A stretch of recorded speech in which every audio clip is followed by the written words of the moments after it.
Who are you putting money on as your most credible sources? I have bought five people, and let me make sure I get them right. The first five people that I bought when Ideamarket launched, I haven't actually told anybody this yet. I bought a Twitter account called Brian Romley.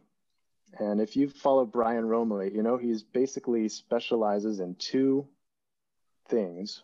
One is very cute puppies and kitties and animals, and the other is UFOs and extremely advanced futuristic technology.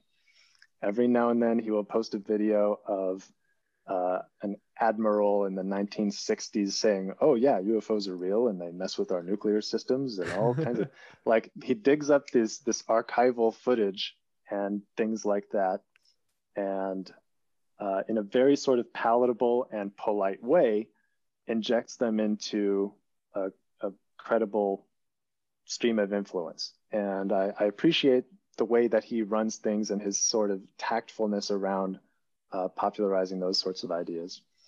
I'll tell you the other four people I bought real quick. One is Venkatesh Rao, the Ribbon Farm creator's Twitter account, VGR. Are you familiar with Ribbon Farm? No.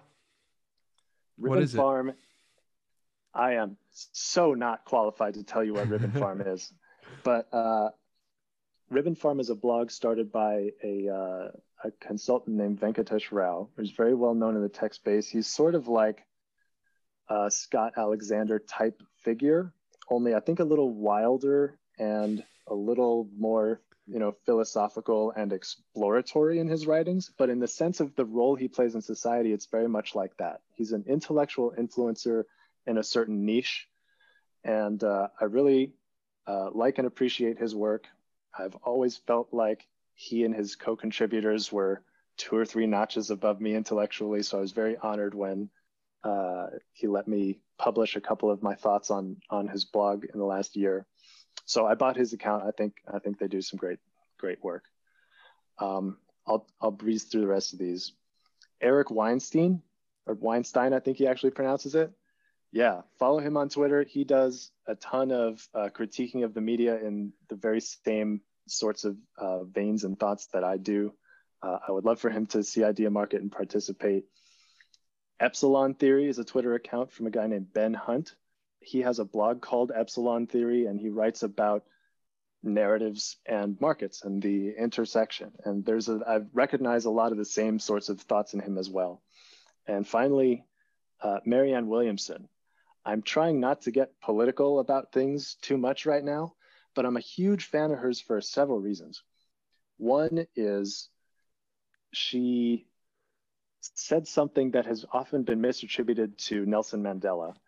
And it basically goes, our greatest fear is not that we are inadequate, our greatest fear is that we are powerful beyond measure.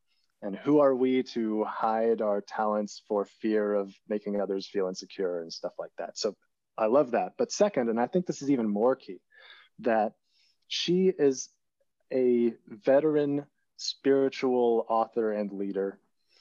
And she used to say, spiritual people who think of themselves as spiritually inclined or oriented, tend to look at business and politics as these dirty spheres that you should just leave for the dirty, sinful, worldly people and just go away into the woods and meditate and just don't even deal with that stuff. But her perspective is, if you're so spiritual, get in the damn dirt. Bring the spirituality into these dirty places and clean them up. Because if you're so spiritual and spirituality is so good and so powerful and so superior and so healing and beneficial, you need to bring it to where it's most desperately needed. And not only did she say that, but she actually did it by running for Congress, by running for president, and putting herself into these, dirty fields and bringing her completely unorthodox flavor to it. I just really appreciate the guts that takes and the sincerity it shows and the example it sets. So I'm just, I'm happy to support her on Ideamarket for that reason.